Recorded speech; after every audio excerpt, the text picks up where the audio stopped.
माँ के आंसू। राधा बहन का इकलौता बेटा अमेरिका में रहता था। एक दिन राधा बहन का किराएदार कहता है, अरे माँ जी, अकेली बैठी रहती हैं, बेटे के पास क्यों नहीं चली जाती? अरे कैसे चली जाऊं, नई नई शादी हुई है, अभी तो थोड़ा बहू के साथ समय बिताएगा, तभी तो दोनों के बीच समझ बढ़ेगी ना। अरे कैसी बात कर रही हैं माँ जी, समझ बढ़ाने के लिए 5 साल काफी होते हैं।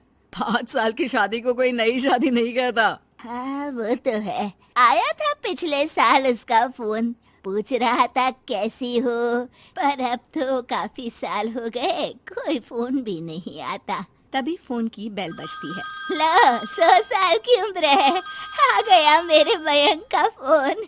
अच्छा, कैसे पता कि ये फोन उसी का है? अरे कैसे पता नहीं चलेगा, माँ हूँ मैं। अरे रहने दो माँ जी, 1 साल से जिसका फोन नहीं आएगा वो अब क्या करेगा? होता भी वही है, फोन पर मयंक है। कैसी हो माँ?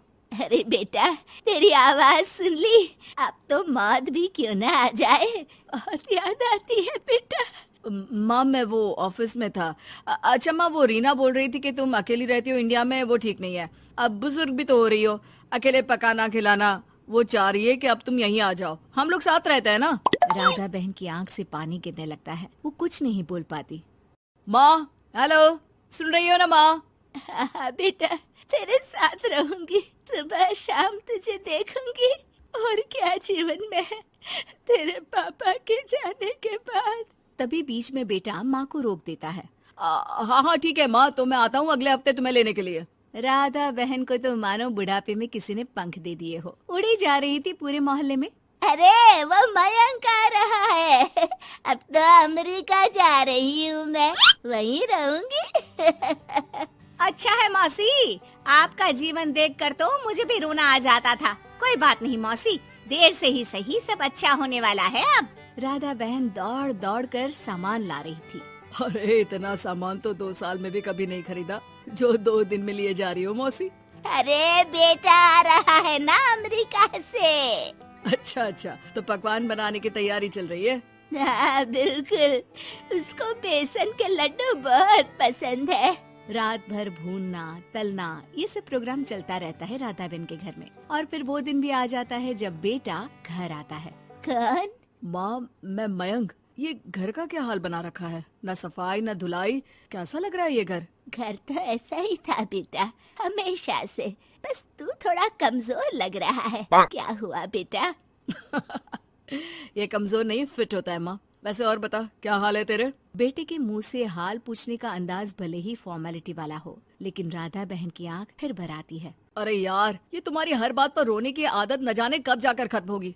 सही कहती है रीना तुम्हारे लिए। रीना बहू क्या कहती है मेरे लिए? यही कि बस यही एक आदत है तुम्हारी माँ की, इमोशनल ब्लैकमेल। अरे यार, अब इसमें रोने की क्या बात है? ना ना कुछ नहीं, बहुत दिन बाद तो घर आया ना तो क्या रोएगी? हाँ क्यों? अच्छा ये ले, तेरे लिए रात भर बैठकर ये बेसन के लड्डू बनाए हैं, और ये अचार तुझे बहुत पसंद है ना? पसंद है नहीं माँ, पसंद थे। अब तो फिटनेस के लिए ये सारी फालतू चीजें मैं खाता भी नहीं हूँ। ये फालतू चीजें खाकर ही तो तू बड़ा हुआ है बेटा। अब रहने दे माँ, क्या क्या खिलाकर बड़ा क्या है, मुंह मत खुलवा। कौन देशी घी में शक्कर डालकर पराठे के साथ खाता है? वो तो तुझे पसंद थे ना बेटा, तभी तो बनाती थी, नहीं बनाती थी तो रोता था तू। अरे तो रोने देती ना माँ, अब सारी समस्या उसी खाने से है शरीर में। वो तो भला हो रीना का, जो हेल्दी डाइट देकर सब मेंटेन कर रही है। राधा बहन बेटे की आने की खुशी में इतनी दीवानी थी कि उसे बेटे के बात का अंदाज और लहजा समझ में नहीं आ रहा था। अच्छा रुक, पालक वाली दाल बना देती हूँ। रहने दे माँ, मैं होटल से ऑर्डर कर देता हूँ। इतने साल बाद होटल का खाना, माँ के खाने की याद नहीं आती थी। अरे माँ, फिर इमोशनल डायलॉग, प्लीज माँ। अच्छा सुन, बहुत कम वक्त है हम लोगों के पास, जल्दी जल्दी सारी पैकिंग कर ले। और हाँ, इस घर को बेचना होगा। कैसी बात कर रहा है? तेरे पापा और मैंने एक एक पाई जोड़कर इस मकान को बनाया था। हाँ पर तो जा रही है ना, फिर कौन मेंटेन करेगा? कैसे क्या होगा माँ, मैं तो अब इंडिया आऊंगा भी नहीं। बेटा तो सो जाता है, लेकिन माँ घर का एक एक कोना घूम घूम कर देखती है। सही बात है, क्यों मोह माया जोड़ रही हूँ मैं इस घर से? आखिर बेटे के साथ रहना ही तो होता है हर माँ बाप को, लेकिन इनकी यादें हर एक कोने में है। खैर, औने पौने दामों में घर को बेच बेटा और माँ एयरपोर्ट के लिए रवाना हो जाते हैं। माँ यहीं बैठ, मैं अभी आया। नहीं नहीं बेटा, मैं साथ रहूंगी, पहली दफा आ रही हूँ ना। अरे माँ, टिकट, बोर्डिंग, सामान, चेक इन 10 काम है, करके आ रहा हूँ ना। ठीक है, जल्दी आ जाना, यहाँ घबराहट होती रहेगी। बेटा माँ को समझाकर चला जाता है। माँ बैठी रह जाती है लेकिन बेटा आता ही नहीं। एयरपोर्ट के लोग बताते हैं कि इस नाम का लड़का तो कब का अमेरिका की फ्लाइट लेकर उड़ चुका है। माँ किसी तरह अपने बीके हुए मकान में ही आ जाती है। मुझे कुछ दिन रहने दो, पता नहीं क्या हुआ, हो सकता है कोई मजबूरी हो बेटे की। नया मकान मालिक कहता है। अरे माँ जी, कमरा तो मैं आपको दे दूँ, पर भाड़े का क्या? पति की पेंशन भी है भैया। ठीक है, आप आराम से रहिए, लेकिन एक बात बताइए, आप किसी रिश्तेदार के घर क्यों नहीं चली जाती? अरे कैसी बात कर रहे हैं आप? मेरा बेटा कभी भी आ सकता है।